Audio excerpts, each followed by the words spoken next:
Hello and welcome to Raising the Barr, the go-to podcast for business owners and entrepreneurs looking to elevate their marketing game.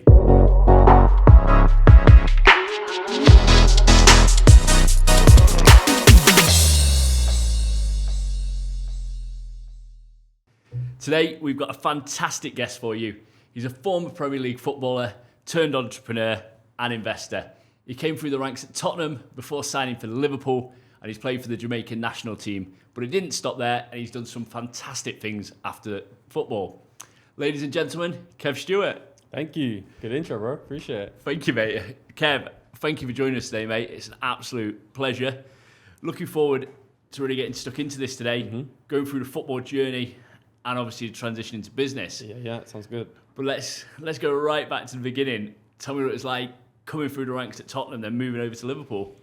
Coming through the ranks, it was hard, bro. Yeah. Like the academy level was like so high, and it was me and my dad. We didn't really know what we was doing. We were just literally just going from team to team, trying to find out what was best in order to develop. And coming through Spurs was hard, bro, because I was like, I never deemed myself as someone who was super talented. Yeah. It was always someone who was like the most hardworking, the most dedicated.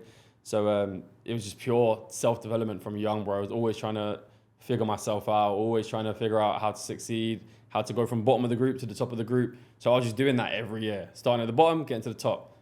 New level, getting from the bottom, getting to the top. And mostly, bro, they probably had me keep going through, not even based on performance that much, but just based on like how much they could see that I wanted it, for just potential of mentality. Like this guy, at some point, this guy's going to be like one of the best. Because of just how hard I worked, how coachable I was, how much I listened, and just how dedicated I was, bro. Yeah. So that was that journey up until the age of about 20, and then from 20 again, I probably hit a stage where things were tough and I needed a new path. They realized that, I realized that, so they let me go, and then I signed for Liverpool. And that was a whole new chapter. Yeah. And you said there, obviously, you and your dad doing that journey together. When we look at sports people, so many have these very pushy, intense, very driven parents. Was your dad like that, or was he more of a support network and you were figuring it out together? Support. He was more support. He never pushed me, which I don't think there's a right or wrong. If I would say I'm a pushy parent. Yeah. But it's the way you do it with the context behind it is the main thing that's important. And you have to handle that properly. Like, I get a lot of parents reach out to me. I don't know if you've seen my recent kind of content, but I started mate. Them kids are getting posting. Yeah. But it's done in a certain way. You have to do it in a certain way, and you have to be a certain person and operate in a certain way to be able to do that. Yeah. Otherwise, you'll fuck it up. But with my dad, he was different. He was very supportive, but he didn't need to push me because I was a psycho, bro. I am a psycho in terms of like competing and getting what I want. I've never needed anyone to push me. So if anything, my dad probably realized that and was like, okay, I don't need to push him. I just need to like support him. I already am my hardest critic. I'm already going to push past like any challenges that I have. I'm going to push myself to the limit. Bro, I used to do that cross country. I used to be like one of the best runners in the UK. Bro, I would be running so hard, I'll be throwing up while I run. Yeah. And like just running and throwing up at the same time. Like I never had that problem. So he was just a support network, and that's what I needed. I just needed to feel like I always had someone on my side to just be like it's cool, go again, like calm down a little bit, relax. So he was that for me. Yeah. And when going through those age groups, like you said, every year you start in the bottom, moving up to the top. Even at that young age, are you feeling the pressure of knowing if I don't get to the top, I'm getting chopped this year? No, not really. It was never that. It was my own self-created pressure that I just wanted to be better than everyone. Yeah. Like I used to be super pissed if I wasn't at the top of the group. Or in football, especially academy football, they'll always somehow put you into categories within a group. So I'll be like, okay, if you will do a game, you can tell by the game who's in the bottom group and who's in the top group. Yeah. So whenever I'm in the bottom group, I'm pissed. And I just want to get to that group. Like I just wanted probably respect from other people in terms of me as a footballer. And for myself, I just wanted to be the best, bro, because you have to. What fucking else point is there? So that was my biggest pressure for me. So even like when I got released from Spurs, I actually didn't care. I remember I had an argument with a guy, and he really cared for me, and we was having an argument. And then he ended up telling me, he wasn't supposed to, but he ended up telling me because he was having such a heated argument. He was like, well, you're getting released anyways, basically. I was like, I don't give a fuck, because I felt like I was up there as one of the best, but I just had a bad period. Yeah. And if I had like a new slate somewhere, I would do really well. So I didn't care about the pressure of like not being kept so much. It was like all about how I felt about myself and how well I thought I was doing or could be doing. So yeah, that pressure wasn't normally there. It was normally just that. I just wanted to be the top. Yeah. And there's been a lot of media attention over the last few years with regards to academy systems, the way kids are treated with releases, the way people pin their hopes on something and end up with nothing. What's your experience of the academy system? Do you think they need altering in the UK? Where do you think they sit? From my experience, bro, I don't think there's that much of a problem. Yeah. I think I'm always going to say I think it's the parents' responsibility always to coach their kid through that. Why is it so much? Okay, you can support them to a degree, but why is it so much up to the academy? It's run like a business like any other. You don't get that at work or any other industry. So I think it's probably a bit far-fetched saying academies need to do more.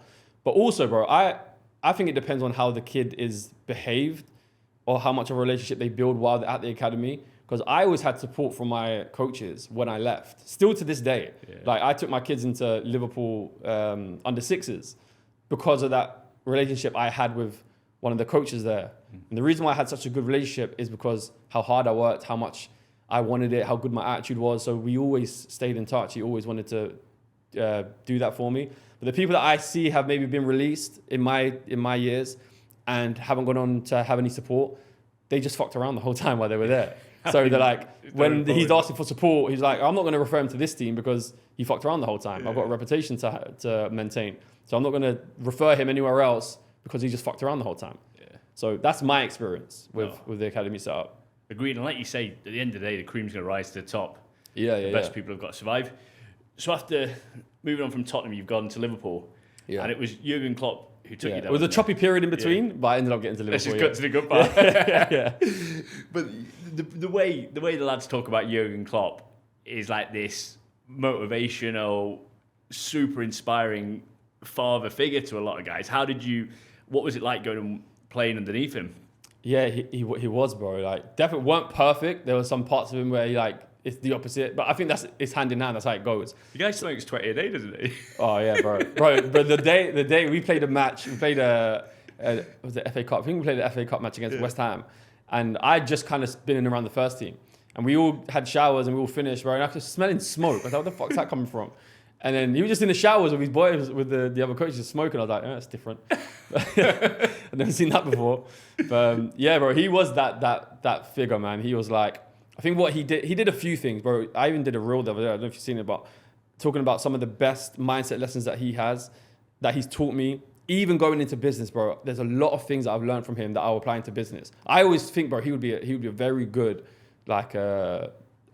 business owner in terms of, because once you get to a certain point of business, it seems like it's all just talent management, like how good you can recruit a team, how much you can motivate them. Well, Red Bull have taken him in. Similar to that to oversee the whole group, haven't they? Yeah. So that culture of football and culture in business is really similar. And what he probably done the best, the man management was amazing. Managing the culture was amazing. Getting rid of bad eggs was amazing. So now when I go in and train companies, I can see what he done in football culture and how well it can relate into business. And managing a team in business. A lot of business owners kind of get fucked by their own employees and by their own culture. And it's like that's probably the worst side of business. I mean, I don't manage a team yet, but the people who I work with, you can tell that's their biggest problem. Just the culture, basically. So he was good at that, bro. He was good at creating a culture, getting rid of the bad eggs, the ones that were kind of being kind of cancerous to the culture, and getting down to who he needed. Everyone had the same plan, and they would just die for the cause, basically. Exactly. I mean, I think there's so much synergy with a lot of my team will always say, I'm always making analogies to sport. Because I believe that there's so many lessons that can be taken from sport, which is arguably a football team is one of the highest value businesses in the world. Leading a team with the biggest egos. Yeah, exactly. And then work out how to apply it to business. Exactly. Yeah, and there's this great one with the All Blacks I was watching the other day where they'd said, we're going to be the best at stuff that requires no talent. Yeah. So That's my philosophy. Yeah, like 100%. being on time requires no talent. Yes. Yeah, Getting up off the floor and making like the next tackle, there's no talent involved in that, but Exactly. it all stacks up. Yeah. But then even that, I think that starts to be maybe not a talent, but a skill. Because even though it's free and it's a choice, people still can't do it. No, exactly. So it gets to a point where that is a talent in itself. Yeah. But in a working environment, even if you are the worst person in your team, you can make sure you're the first at your desk. Exactly. You can make sure you're the last. And that goes far. Yeah. You can make sure you're the one that cleans up after everyone. Like, there's little things that make a big difference. 100%. Yeah. And then that's the thing, bro, when I'm talking about when I was a young kid and I didn't feel talented as everybody else, I would always do that. When we used to go for drink breaks and be called in, I would always be the first one that got back to the training before anybody else. Yeah. I'll be the first one in. I'll make sure I do extra training after. And they saw these things and they couldn't let me go. No matter how bad my performance were, there was just something there that was like, they bought into the idea of what I would be rather than what I was now. Yeah. And that's what I say to people that I coach now. It's like a lot of people who I coach, they have a lot of them are transitioning into a period. So they're in like their job, they're transitioning into like business or into property or something, and they have like this imposter syndrome because they see people that are more experienced than them. They see people that are more talented than they are, more connected, they have more resources. So they feel like this imposter syndrome, so they shrink. And then I'm trying to make you understand, it doesn't matter if you have less experience. There's so many other things that you could level the playing fields with. So if you're not that good at business, be good at everything outside of business, which is the way you dress, the way you speak, the way you walk into a room, the time that you show up, just everything else, bro, other than the actual talent itself. And then after that, bro, the talent's easy to acquire. Yeah, it's easy to just acquire. The icing on top. It's on top, bro. It's a 5% after that. So yeah. And it's interesting to get your take on teamwork, bonding, that kind of motivation, because obviously you were at Tottenham, you went to Liverpool, you then played for a catalogue of other clubs as well. What was the main dynamics that equaled success for you? Because I know so many lads I know that have played at a high level, they say you won't believe how toxic some dressing rooms are. And you've got like, they'll bring in like 4 French lads who just sit together, or then there's like 6 or 7 African lads who literally don't mix with anyone else. It's just a toxic environment. Yeah, it is, bro. It's accurate. And again, that's what Klopp cut out. Like there was none of that. That's probably the best culture I've been in terms of like the least amount of, I wouldn't even say the least amount of toxicity. There actually weren't none when I think about it. Every now and then someone's going to have a problem, but it just gets handled really quickly. So I can't actually even remember having a period where like, there was a period of pressure for the team where like, shit, we're underperforming here. And probably a bit of a problem with the relationship between the team and the fans. But in the team itself, bro, it was solid, man. They stuck together really well. But yeah, other clubs I've been at has been exactly that. You have different sections of different people. You have the people that are on the bench. You have the people that aren't playing. They get together and talk shit about everyone that's playing. Like the manager's decisions. It all happens, bro. Yeah, you're managing a lot of big egos, aren't you? Yeah. With that teamwork again across your playing career, just how much does team morale and togetherness translate into results? Bro, it's ridiculously linked. Easily, like. You'll see when you're doing well, and you'll see it in sports, that teams often go on winning spells and then losing spells. It's never like win, lose. It's always like, no, win 10 games, lose 10 games. It's because like the energy starts becoming a bit infectious when you lose. Like losing's actually got like losing and winning has got like a sticky energy that's hard to break out of. So when you're losing, the energy changes. So now the culture around the place changes if you're not super conscious, if you don't have a good leader and good leaders to manage that. So when you're losing, everyone blames each other. No one comes in early anymore. Everyone leaves really early. People don't eat together as much. Less is done. This is the things that happen when you start losing. When it flips and you start winning, everything changes like overnight. Now people come in early. Now people stay in the gym longer. Now people do more together. It's just completely different. But it's very easy to have that togetherness and that mindset when you're winning. Yeah. Because the blame goes. But how do you take a losing team in any industry, be that sport, be that business? Because every business has a bad period. And people start leaving. Have you been in an environment where you've seen people like successfully take that losing environment and turn it into a winning environment, or even keep morale strong, keep that togetherness, even though you're getting battered every week in life? Yeah, I've seen it 2 times. I've seen it with Klopp and when I was at Blackpool. With Klopp, I wouldn't say it was before he came. It was like super toxic, but there's bits of it that needed to be removed. So he didn't come in and, from what I remember, he didn't come in and kill it result-wise, but he came in and killed it culture-wise. Yeah. And they had sticky periods, but they were always going up. So as their culture changed, they were going up. They had like dips, but they were going up to the point where when I left, I was like, fuck, like they are going somewhere. Yeah. Like I know they're going somewhere. And when I left, that's when it went crazy. That's when the Liverpool, as we know it now in the last couple of years, that's where it really changed. And one time at Blackpool, when we had a manager called Neil Critchley come in, he was also at Liverpool. So this is where he probably learned a lot of this from, is he came in and he changed the morale, he changed the culture, and then we ended up doing really well. Mm-hmm. And basically what I feel like they both did was manage the culture. There's obviously things in football that they have to do, but first and foremost, they have to manage the culture. Yeah. They and a lot of what I see a lot of companies that I've worked with, they don't manage the culture. No. They have high performers that fuck up the culture and they're really cancerous, and because they're doing well, they feel like they can do whatever they want, come in whenever they want. They didn't tolerate that. They didn't care who were the top guys and who were the best performers and who was getting paid the most. If you didn't fit into what it is they wanted to do, you're gone. They'll make an example of you. Yeah. It's like you see on Instagram that research of the Navy SEALs one. No. It's like the Navy SEALs is like the highest performing organisation in the world. Right. And they did the research, which was like a person who's a high performer with a bad attitude is no use in your team. Like you're much better having a low, like the dream is having a high performer, high attitude. Yeah. But a low performer with a perfect attitude is better than a high performer with a bad attitude. 100%. Yeah. 100%. And they'll always put them. Because what you realize as well is when you got a high performer with a shitty attitude, when you reward them or let them do what they want and kind of have that freedom, the lower performers, but that are harder working, you'll realize that their work ethic will drop because they see a high performer doing whatever it is they want and still being rewarded for it. So they're like, like this is bullshit. What's the point? I'm trying so hard. And so in football, for example, there'll be someone who's shitty attitude, comes to training late, but he plays every week. And he's like, these guys, they lose faith. They're like, I can do everything. I'm trying my best, but I still don't even get a chance. Why this guy's just fucking around and playing every week. So when someone comes in, like a Klopp comes in, for example, and shuts that down, and it's like, it's free for all. Who has the best attitude, whoever's coachable, you're the ones that are going to play. So the competition fucking goes crazy. Because like, I have a chance now. So the overall performance of the team will go up. Yeah. So I think a lot of people in business, one of my mentors calls it golden handcuff syndrome, where basically their top employees has them by the nuts, basically. Oh, yeah.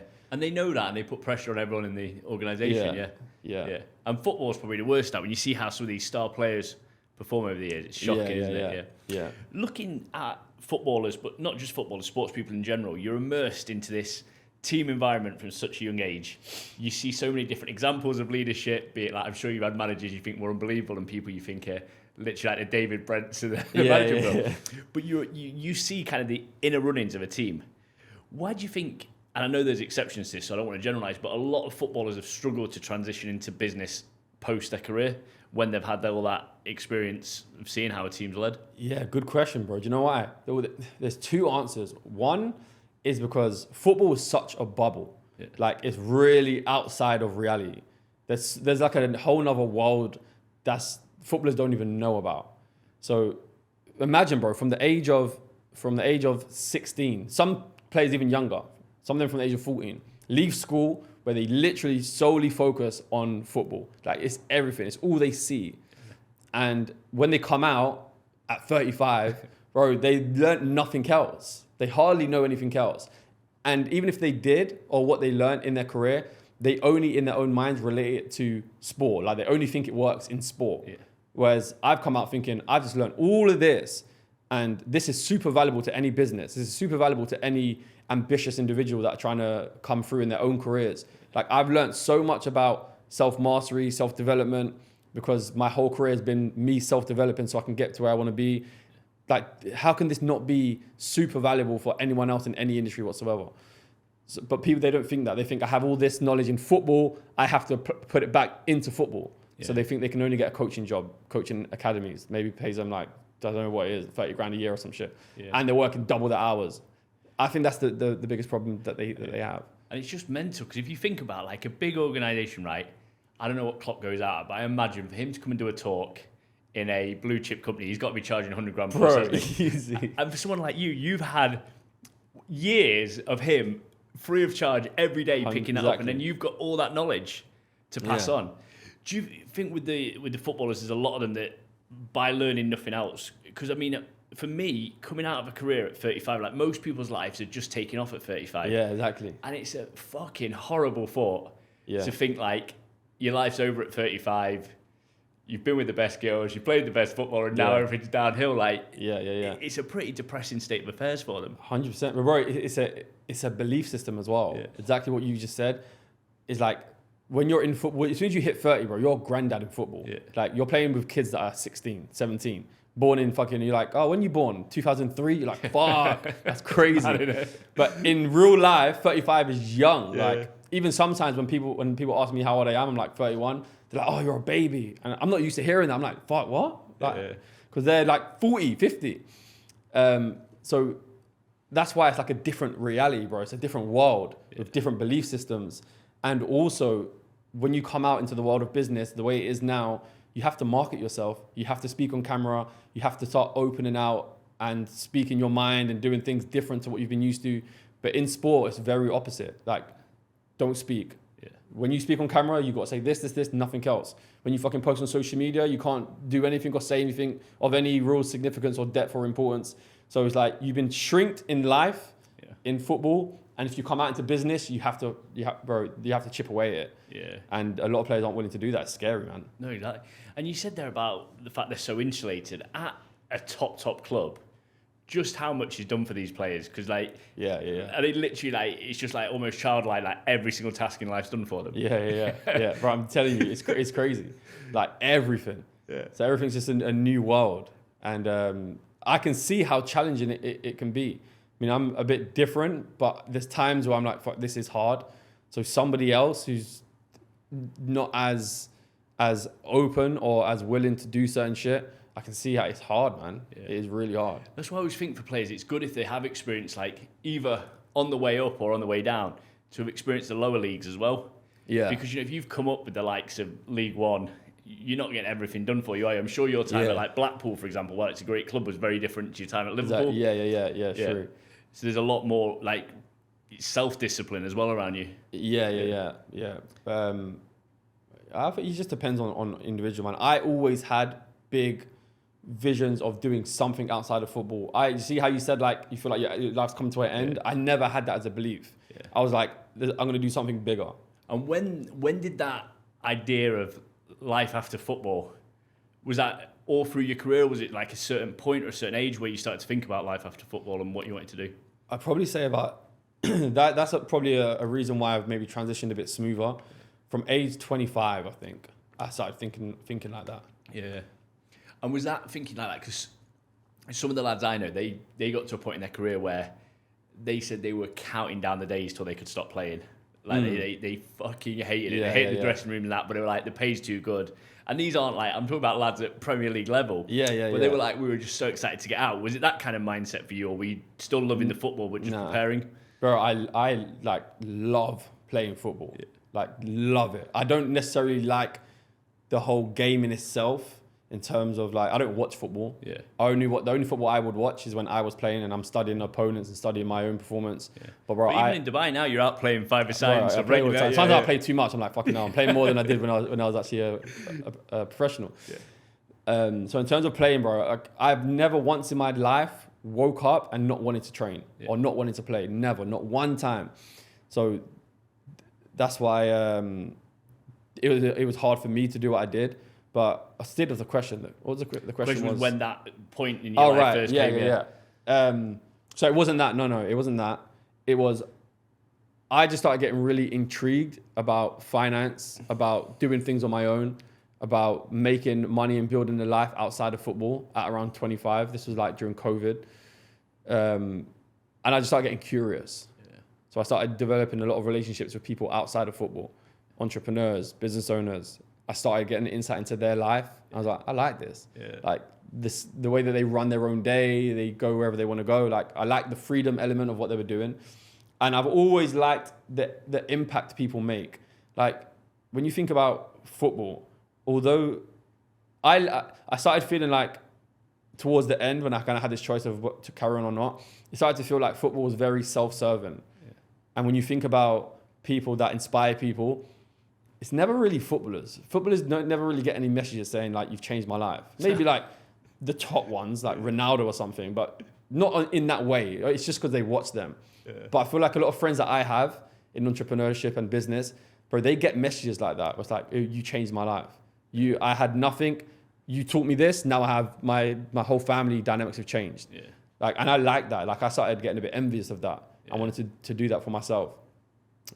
So I started building that in my mind, you know, like a life for myself in my mind. I started building a network, started investing in property, started doing all these things. So it got to the point where when like shit kind of got rough in football, I had the option. I didn't feel like I had to play to carry on. Yeah. That's where people get, like your guys that are saying, I want to leave, but I can't. Yeah. A lot of people do that. And they're lucky because they're in the Premier, like the higher leagues. Oh, I can imagine there's lads dropping down playing in like they're going to Iceland Division 2. Yeah. Because they're like, it's all they have, bro. It's like taking their families to a country they don't want to live in, playing in a league no one knows of. They didn't even know it before they got the offer. Like, I'd never wanted to do that, bro. And it's got to be depressing that when you've played at the high levels and all of a sudden you, like you say, the passes are coming in at your knee. Yeah. Like, it's just no one's going to be in a good frame of mind doing that, are they? It's just you're selling your soul for a bit of money. Exactly, bro. Yeah. That's what it is. I never wanted to do that. No. And what an unbelievable position to be in, though, where you've actually got that choice to make for yourself. Like, it's not someone else dictating your future, which it usually is in football. 100%. Yeah. What were your first ventures outside of football? Property was first. Yeah. Well, that was really the only one. Yeah. And I started coaching like towards the end. I started coaching while I was playing. Yeah. And I always knew that was going to be what I did. Yeah. I was going to be a coach of some sort. Not in football. I mean, I'll probably go in and out just out of fun, but I get that hit from training my kids. Yeah. But I was always going to be a coach. I started property and then I started coaching. And with the property, when you put property and footballers together, you always think of like, there's a lot of mishaps, aren't there? Like all the off-plan stuff in La Manga, and there's a lot of stuff didn't go well. There's obviously exceptions like Robbie Fowler did unbelievably off property, didn't he? Yeah. There's a few, man, that don't really speak about it, that are killers, right? They've done some amazing stuff. Yeah, you probably just hear the bad ones. Was that kind of... Did you learn about the property? Did you have an advisor? Were people getting involved, or was it just off? Bro, at 25, I ditched everything that I knew. Yeah. All the financial advisors that my agent gave me, all these fucking things that they try to offer me, I ditched all of them, bro. I was like, you guys don't even know what you're doing. And are they just sharks that run at you all? I don't think they're sharks. Yeah. I think sometimes they probably are sharks, but they're people that are trying to advise you the right way, but it's like the blind leading the blind, bro. They don't actually know what they're doing, or they do, but they think very small. Yeah. Like the day I stopped is when one of the financial advisors, they said to me is, if you've got £1 million, if you get to the point where you have £1 million at the end of your career, all you have to do is put it into some fucking stocks and shares that we was talking about that pay you 5%. I think that's 50 grand. Yeah. 50 grand. And then let's say your expenses are 80 grand. All you need to do is go out and get a job for 30 grand. I was like, what? You want me to graft my whole career for $1 million and then go and get a job for 30 grand? There's no fucking way. Yeah. So that's why I was like, we're not aligned here. Like, so I started taking it upon myself to go out and get my own opportunities. Yeah. That's when I started networking with fucking every property investor there was in the UK, like networked with all of them. Yeah. And a lot of them are like clients now. Like I coach their students, which is really, really good. But I started going out myself, started getting my own opportunities. You know? And that's the unbelievable advantage that sports people have, like you mentioned there, is that if you can turn up to someone and go, hi, it's Kev, played for Liverpool, you've opened that door already. 100%. And I don't think footballers have made the most of that opportunity. If you look bro. If you look at rugby players, right? If you look at like those ones around 2003 when they won the World Cup, the amount of them who were involved in property, investment firms, like they all leverage. I know they went to better schools and a lot of footballers and stuff, but they've all leveraged their connections. Got themselves in because sports people open a door 100%. Like no others. Yeah, for sure. But they don't do that because they're not willing to, bro. Yeah. They will be in for a shock and they will realize how much of their clout or their resources that they did waste or didn't use at the time. I did, bro. I wish I did it earlier. I wish I did it when I was at Liverpool. That would have been a lot different. But again, bro, I was young, man. I don't think that should be a focus for a kid that young. No. That it needs to be singular focus 100%. When you get to a certain point in your career where it's like, okay, like I'm at a certain point, I'm kind of established, I can start using some focus elsewhere. Yeah. That's kind of when I did it. Even Gary Neville talks about that, doesn't he? How he was doing the property, but he was all secret, like he was putting on disguise good building sites. He was that worried about people thinking his focus wasn't, bro, which I get because I was the guy who started posting about it, talking about it, bro. I used to get ripped, they tried to rip me all the time. Yeah. When I was at Blackpool, because I started getting injured. Yeah. And they started thinking that I was I was honestly getting accused, of faking injuries. Yeah. Just so I can get paid by the club and not play and fund my property journey. Yeah. This is the serious conversation that I was having. It was crazy, bro. Everyone picks up the second yellow just before Boxing Day. Yeah. And so you've done the property, you've networked that very well. And then you said your passion was always this coaching idea. Yeah. When did that first really start to take off? When did I start it or when did it start? I started growing it. When did you start? Where was the journey into taking off? The idea started, I didn't even know this was a thing, but I was always an avid student of self-development, of overcoming fear, of high performance, of enlightenment as a human, as a person, how to overcome self-sabotage and just be free and fucking just be ambitious and go after what it is that you want to do with no blockages. I always knew from a young age, I was always stopping myself in some degree. I was so driven, I'd put in all the action I needed, but there's always something mentally, a limiting belief and doubts I used to have that I used to try and fight from the age of 12, bro, I remember them. So I was always on that journey. And then I used to try and work with the sports psychologists, Liverpool, Spurs. Bar one, they're actually all shit. They could never actually give me the answers that I needed. Yeah. I would leave knowing no better, no more, feeling no less pressure. Yeah. Had the same troubles the whole time. So I always had to figure out myself. I would always go out to other people and try and learn from them. And then there was a coach who I had that basically pieced everything together for me. I was piecing it together and I've done a lot of things and I got it together, but it still didn't look quite right. And it's like a guy just came and just I had the puzzle upside down and he just twisted it. I was like, oh my God, this is everything. Yeah. So the amount of that gratitude I had for that coach and the gratitude I had for the coaches that played a big part in my journey as a footballer, the one that took me to Liverpool and some others who I still speak to today. I was I just want to be that person for somebody else. I want to be that person that pieces the puzzle for them and that takes them from someone really struggling, trying their best, but they're struggling, to they've gotten themselves out of their own way and now they're achieving everything they want to achieve. Yeah. I just always wanted to be that. It's so interesting you say it with psychologists as well, because I always agree with you a lot, that they're always trying to get you to answer the questions. And sometimes in life, it's I've got this fucking problem. If I could answer it myself, I would have answered it. I just need someone to tell me what to do. Yeah. Someone who's been there, done it, can say, well, in this situation, I did this and it resulted in X. But they seem very unwilling to actually ever give you a concrete... Yeah, because they don't know themselves. They've read out of a fucking textbook. Mate, they're blaggers, half of them. Yeah, they are. Seriously, they've read out a textbook. Yeah. And if you look into their lives, they struggle with the same problems that they're trying to help you with. Yeah. Rule number one for me as a coach, I can't have the same problems that I'm trying to solve for my students. If they need discipline, I have to show them discipline. Yeah. I have to show them that. I can't struggle with the same thing that they're struggling with. It can't be. So, they're telling me walking into sports psychologists, they're saying, on the pitch, you just need to think more positive. Yeah. It's easy to say, bro, when 50,000 people are screaming my name, screaming abuse, and I just need to think positive. Shit don't really work. Yeah. Have you tried that? I mean, it's just stupidity. It's like when they say that to people who are deeply depressed.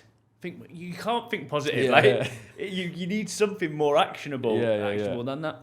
But sports psychology has become such a big part of sport, which must mean there are how many players and individuals have you seen where they had such talent and stuff, but their heads just not been able to cope with the pressure of a big club? Yeah, loads, bro. Yeah, a lot. You see that a lot. Or just, bro, even people that are super talented and they're a bit lazy. Yeah. They're not lazy because they're just lazy or they want to be lazy. They're lazy because they have issues, they have fear, they have limiting beliefs that compel them to act that way. Yeah.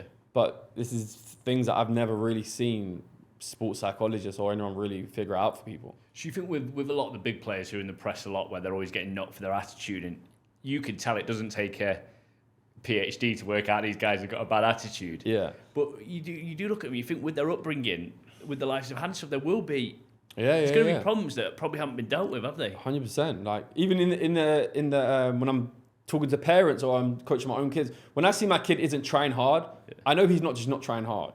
He's scared of something. There's something in his mind that's preventing him from. Everybody naturally wants to do well, wants to try their best. If they're not, there's a belief system that they have that's not allowing them to even go there.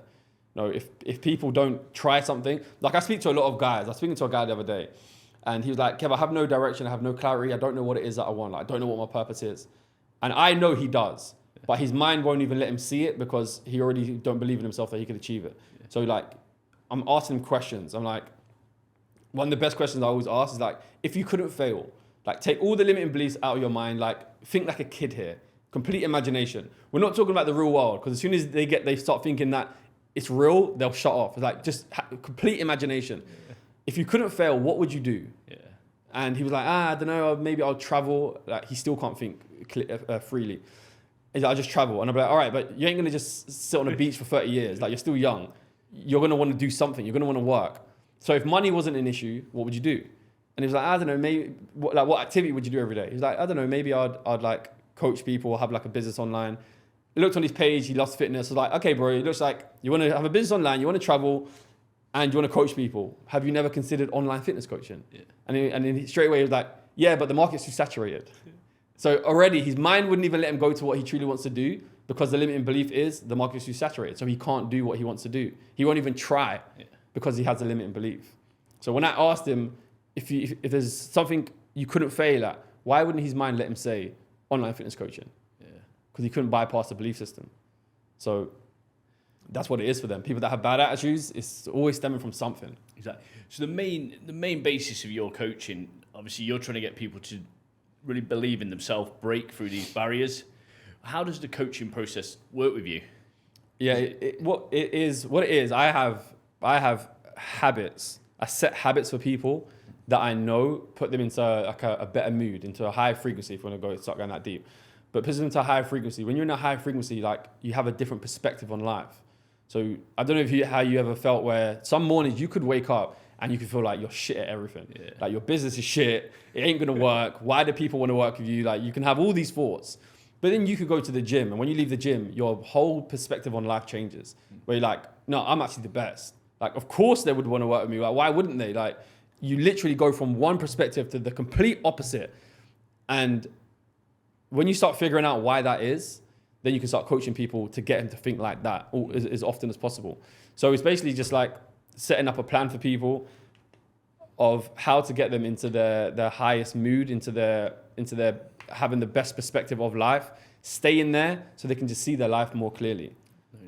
And with that, obviously you talk about the high frequency. I know you do the manifestation, all these kind of things. Would you say you were an anomaly in professional sport thinking like that? Is that common talk, manifestation, high frequency? I never thought like that in football. So this is all come post-retirement? Towards the end. Yeah. But then when I tracked back, when I started learning everything I needed to know now, I could look back and I could see all the times when I was doing it. You manifested from a child. When I was doing it, and all the times when I wasn't. And all the times I was doing it, I succeeded. All the times when I wasn't, I got stuck. Yeah. So it's like I could see that very clearly. And manifestation, it gets bad terms. I don't even like using the term. Because it gets this weird spirituality, fucking green-haired women like hugging trees and shit. But it's all real. Like this shit ain't fake. My view on manifestation is that it's really simple. Like I think it's just a simple idea that people are blowing out of proportion, which is like if you set yourself a goal and you work out a plan to get there, 9 times out of 10 you're going to achieve it. It's even more simple than that. We're all manifesting at every second of every day. Like it's self-creation. That's how your life works. So to some degree, we've manifested this situation. Yeah.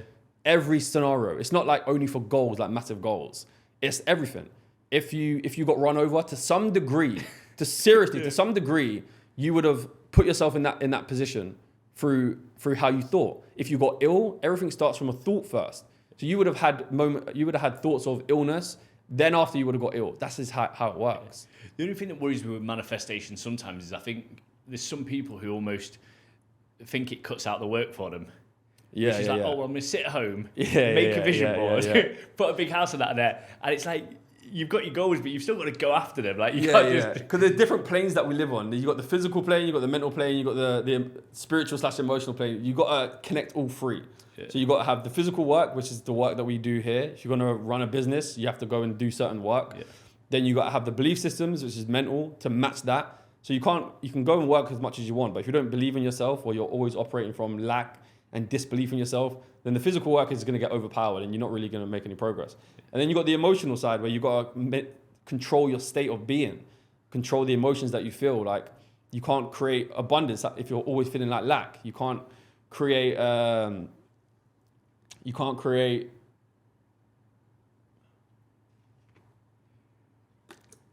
Yeah, but you've got to stay on top of them more. Yeah. But just like a lot of people, they want to create something, and they want to create something because they want to feel a certain way. For example, the only reason people want to do anything is because they're after a feeling. So the reason why me and you would be working is because we want to feel achieved, or we want to feel secure. But then people go through their whole journey trying to achieve that, feeling insecure and feeling unachieved. Yeah. Every day they feel unachieved. Every day they feel insecure. So then how do you ever feel like you're going to create something that's going to make you secure and feel achieved? So that's what manifestation is, like. Exactly. Working every day and getting that state of like, I feel really achieved today. The fact that I woke up early, I went to the gym, I studied, I did all the things I needed to do for my business, I moved the needle forward just a tiny bit, I feel achieved. So then when you stay in that state, you create more scenarios in your life where you feel achieved, whatever shape or form that comes in. It could be your business, you exiting your business. That's going to make you super achieved. It's going to make you feel super secure. Now you've got X amount in your account. So it's like, it has to reflect your state of being. That's what manifestation is. 100%. And it's like you said, it is like, I think so much of life comes down to achieving. And it doesn't have to be like, your idea of achievement and my idea of achievement might be completely different. But people say like, oh, you shouldn't crave success. You shouldn't, why'd you do this? Why'd you do that? It's like, particularly for men, I believe it's processing our DNA that we have to go out, we have to compete, we have to be successful. 100%. So when you compress that, and you don't believe in yourself, that's why people are so unfulfilled. So they run to negative habits. Yeah. It's because they got to have some outlet. Like negative, when people go into negative behaviors, it's always out of frustration from positive outcomes. Yeah. So all men want to do something positive, but if they can't achieve it and they don't believe that they can achieve it, they run to the negative. Yeah. That's when they drink. That's when they do alcohol. That's when they do stupid shit. Yeah, mate. 100%. Like, it's like, I always think with alcohol, you can either be like, if you have absolutely fucking smashed life and you sat on your yacht, you deserve to be getting as pissed as you really want it. You've done it, celebrate. But if you're in the middle, I don't really think it's got a purpose. Like, it's when you see people drinking, it's either to knock out the pain and not being happy in a job. Yeah. Really, it's just escaping for a moment, isn't it? From not having fulfilled what you want. Yeah. And bro, I mean, I'll differ in opinion. Even the guy on the yacht, you know, I still don't think he even bro, you can do what you want. It depends what you want. But for me, I'm looking at it thinking, okay, you hit the ultimate level of success. You have two options now. You can go down the path of hedonism, where you go and fucking sleep with as many women as you can and drink as much as you fucking can, and fall off a cliff and have everything you want financially, but maybe all your relationships is fucked. Your relationships with your kids, because you're drinking all the time, maybe fucked. Yeah. The wife that you was with the whole time that helped you get there, maybe that's fucked.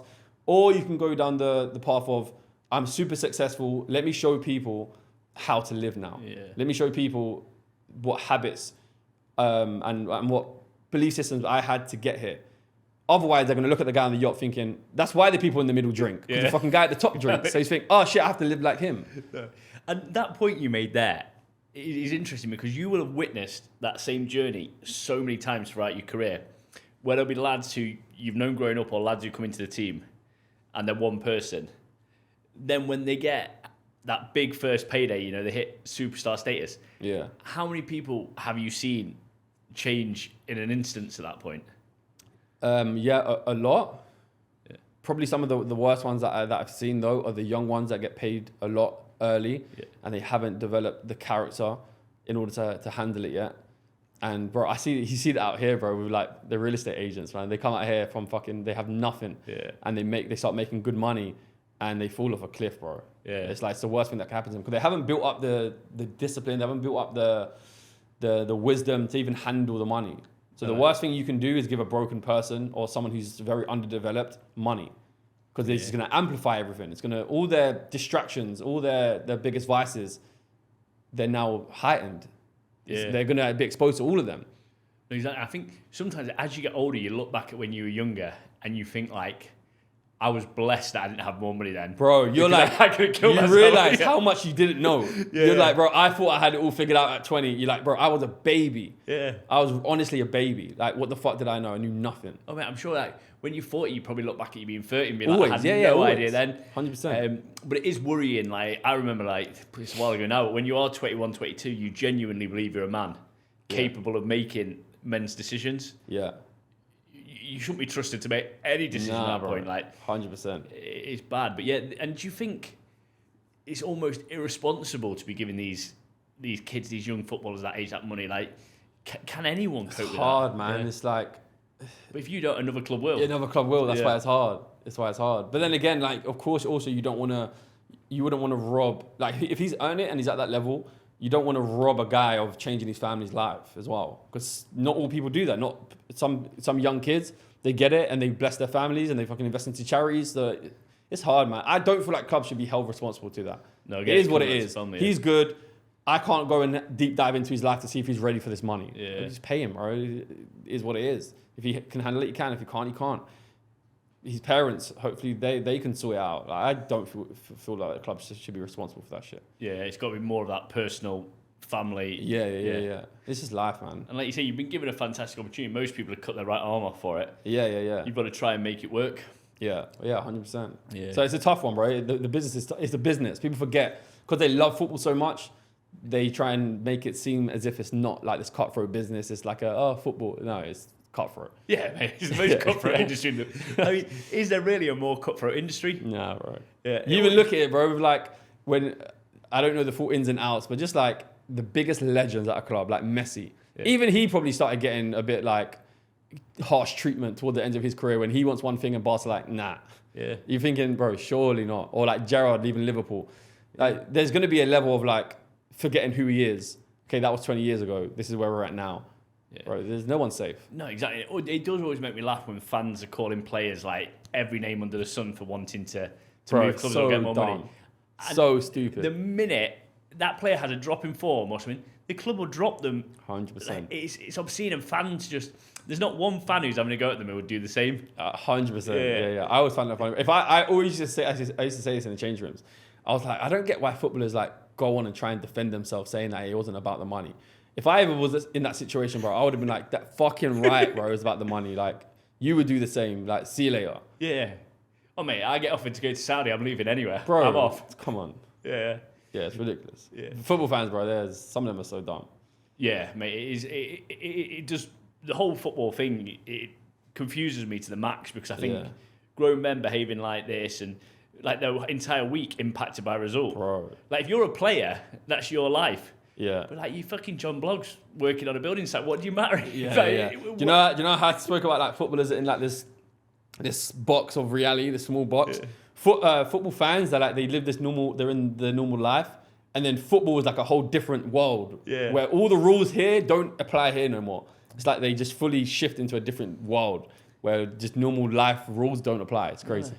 It's like you always see when it does come out in the press, occasionally there'll be an incident where it might be, they've been abusing a player. In some cases, even it's been like horrific racial abuse and stuff, hasn't it? Yeah. And then it turns out that they're like an upstanding member of the community working as like a dental nurse. It's like, you're a completely normal person. It's crazy. Who's gone into that environment. That's what I'm saying. And just like completely lost the plot. Like, they live a different life. It's two separate lives. Yeah. Seriously. It's nuts. Like, bro, you won't even probably, like you said it there, I bet you there's some really credible individuals and business owners that have a different life where they're online fucking saying the most. Oh, mate. It's crazy. Yeah. It's a guy that Tamar Eccleston's husband, Jay Rutland. No. He's good for that. So they get quite a lot of trolls. And he finds out who they are. Oh, is it? Mate, goes through and starts posting all the photos off their Instagram. And it's always like primary school teachers and stuff who've been abusing his kids online. It's wild, mate. It's wild. Yeah. And we talked a bit there about opportunities, doing different things in life. You went on to play for Jamaica. Yeah. That was, I guess, quite different for you, different to what you expected. What was that kind of opportunity like in life to go and compete internationally? It was good, to obviously to that degree, to know that you're representing like a country. Again, Jamaica itself was very different. You can imagine the culture is very, very Look different. at Steve McLaren now. Yeah, crazy. But bro, it was good, man. Like, I mean, it was like the culture is very different. That was what was hard about. Yeah. It was hard to go there with expectations of how things should be. So like, you would have meetings, bro. Meeting's supposed to be at 9:00. And it don't start until 9:30 because not everyone's come down yet. Like these are just little things that are different, but it was fun, bro. It was fun. And was there a big English contingent? Yeah, it was like half of them. Yeah, half and half. So you've got half the lads coming from a freshly environment, half the lads just But they gelled well. Like everyone got along. But all the UK ones, their upbringing was very similar. Like their parents were from Jamaica. They came to England, so they get along well. Do you know what I mean? Everyone all kind of understands each other. Yeah, and that kind of risk versus reward, I guess, it is a big journey each time in international weekends to be making that transition back, isn't it? Yeah, it was hard, man. Because when I did it, I was in a weird transformal period where I was like having a lot of injuries. Yeah. So I was going, when I went to Jamaica, I was like going there off the back of injuries, and I hadn't been quite back for my club yet. So it wasn't as pleasant as I wanted it to, as it could have been, but no, how it is. Well, I mean, the last period of your life, well, we can't put the last period of your life, 'cause it's been your whole life so far. Yeah, the football and then this transition, it's been an amazing story. Obviously, this is just really a few years into the new chapter of your life now. 1 year, man. 1 year. 1 year, is that all? Just over 1 year. Yeah, so you're literally like fresh into it. Yeah. Where do you see your life going now over the next 10 years? Over the next 10 years, I want to be just like the top 1% of coaches. I want to be like the most sought after coach that there is when it comes to self-development. Yeah. What I definitely want to do is I want to create. I'm starting to see. I think one of the biggest transform things that you can do in life. The thing that a few elements that could change someone's life from like not knowing anything of what to do and then literally changing their life and just being free is self-development and sales. Now, I didn't know nothing really about sales being a footballer, but the last year it's become super obvious of how important it is in life. So I would like to build. I feel like knowledge-wise, self-development, I need other people to know it. I know it is not enough. Other people need to know it. I feel like I could be I'm one of the best coaches at that. Yeah. From how long I've studied it for how transformable. I keep saying that. I don't think that's a fucking word. Transformable. That's probably the one. How transformative it's been in my life for myself. Like taking myself from the young kid I was to where I was in my career. Like I've recreated myself so many times. Yeah. Like even when I played for Liverpool, I only just became a midfielder when I went to Liverpool. I didn't even play midfield. Yeah. But there's certain tools that I've learned where I literally, through obsession and through like habits and ways of thinking, you can just transform yourself. Yeah. Like I went from someone who never spoke on a camera before to just leaving football, open the camera, speaking, and just transforming myself into this coach, this online fucking guy who I've never done before. And so self-development wise, I know how to change people because I've learned how to change myself. Yeah. So self-development aside, that's something that needs to be done. And then sales, bro, is where I'm learning the most now. It's becoming super valuable, the skills that I'm learning. So if you can self-develop and you can sell and take care of the financial / freedom side of things, but your whole life has just changed. Yeah, but if you could sell in life, you're never going to go without. No, because if you can learn to sell, you can wake up tomorrow, and if your industry has gone down the shit, it doesn't matter whether you're selling, at the end of the day, whether you're selling real estate or yachts. Yeah. There ain't that much in it. Whether you're selling that table or whatever. It doesn't matter. If you can sell, you can sell. Yeah, you're going to be valuable. Yeah, and then, like you said, just keep pushing yourself to get better year on year. Yeah, so I want to create something. I won't teach sales yet because I don't have enough credit yet. Haven't sold enough in my life yet. It's only been a year. But I'll keep going. And right now I run self-development because I know I can do that. And I would create something where I basically just transform people's lives. Yeah. Where it's like, they hate the lives at a certain point. I need to get better. Self-development, sales. Yeah. So now maybe it's me teaching other people how to become coaches, and you need to sell as a coach to be able to sell your program, to sell yourself, whatever it is. Or if you don't want to be a coach, you want to do something else, fucking high ticket closing or some shit. Yeah. With sale, you can change your life so quick.